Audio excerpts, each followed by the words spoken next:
So today I have a surprise for everybody. I'm shooting a wedding with my URSA Cine 12K LF to show you guys that you can, because everyone says you can't, because they say this is a camera for lit things, this is a camera for movies. So I'm like, well, I'll just take it to a wedding. I especially want to talk about the low light controversy with this guy. The results might surprise you. So I know this camera is not designed for weddings. We normally use it for commercials and corporate videos. I don't bring this camera to weddings normally. I only brought it to prove a point. It's not a practical wedding camera. I'll say that from the outset. I'm not recommending people film weddings on this camera. We're using the FX30 with a long lens in the back, but we're doing something a little different today. So this is going to be my A cam today, URSA 12K Cine, with the Sigma 24-70. Follow focus so I can stay on top of things.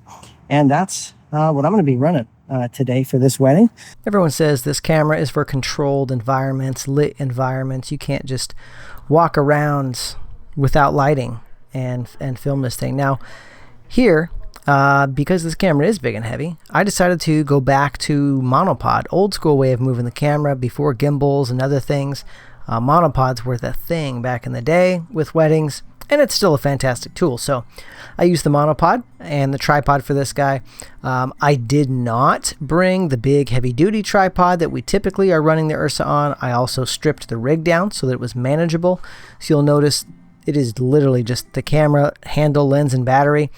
So I stripped that thing down to make it usable at a wedding. So everyone knows this camera can handle daylight just fine. The real test isn't during the day, it's the reception, which we will get to. And this camera does not deserve the bashing it gets for low light performance. So obviously it's a big rig for the ceremony. Totally heard a few guests be like, oh my gosh, that camera looks expensive. And you're like, yeah, without a matte box. So definitely it's bigger and heavier to carry around. It's a consideration. You can see I'm not using a heavy-duty tripod here. It's good enough for the job. But the other reason I was okay taking this URSA to this wedding was because they booked one of our smaller packages that I don't even normally personally go out and shoot. I'll send my team to go do these. But it was an opportunity for me to take the URSA to a wedding and make you guys click and watch this video. So that's what I did. And this wedding, we're just delivering a ceremony edit, a reception edit, and raw footage. We're not delivering a highlight video. I really would not go carry this thing around to film a highlight video at a wedding all day. I'd be way too tired at the end of that. Not worth it. So that's not what I did in this video.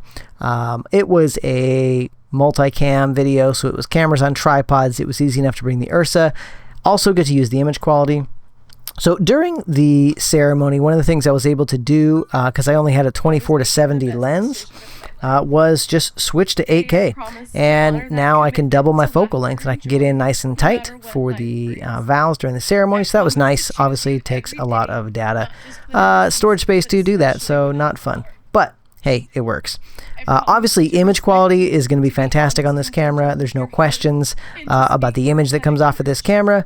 Even in a horribly lit, sunlight, no lighting, no control environment like this, still looks great.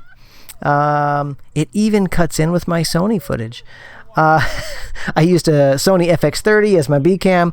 I saved the FX3 in the case in case this whole experiment went horribly wrong and I had to ditch the URSA, grab the FX3 back as the main camera and keep shooting.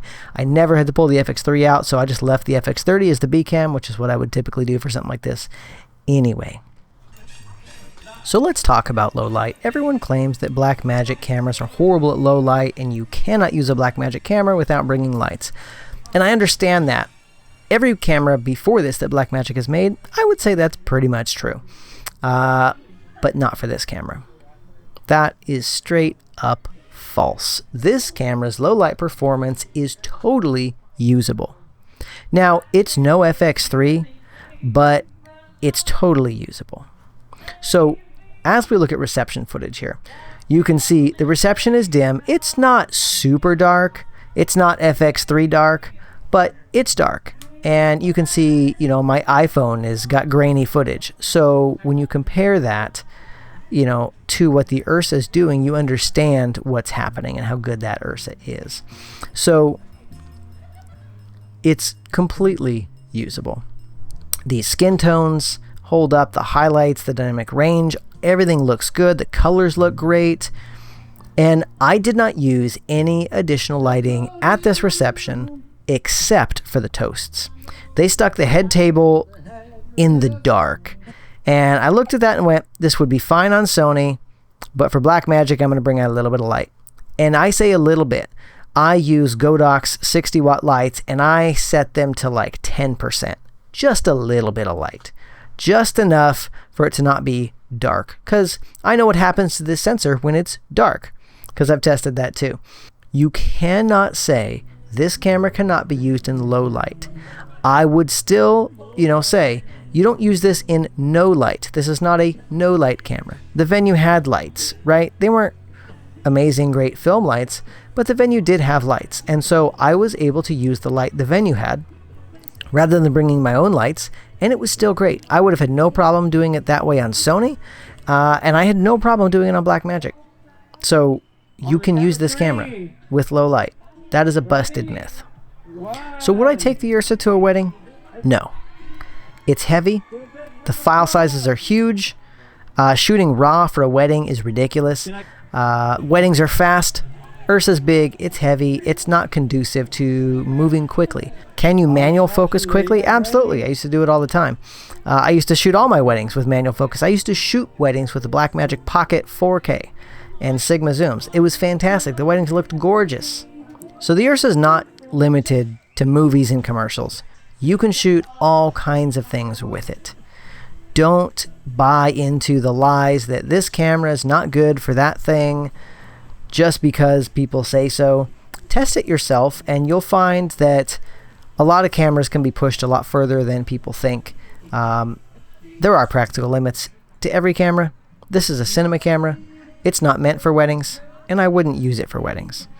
But I did, just to prove that you can, because people say you can't, and I don't like that. Would I recommend shooting every wedding on the URSA Cine 12K? Absolutely not. But I did this to prove it can be done.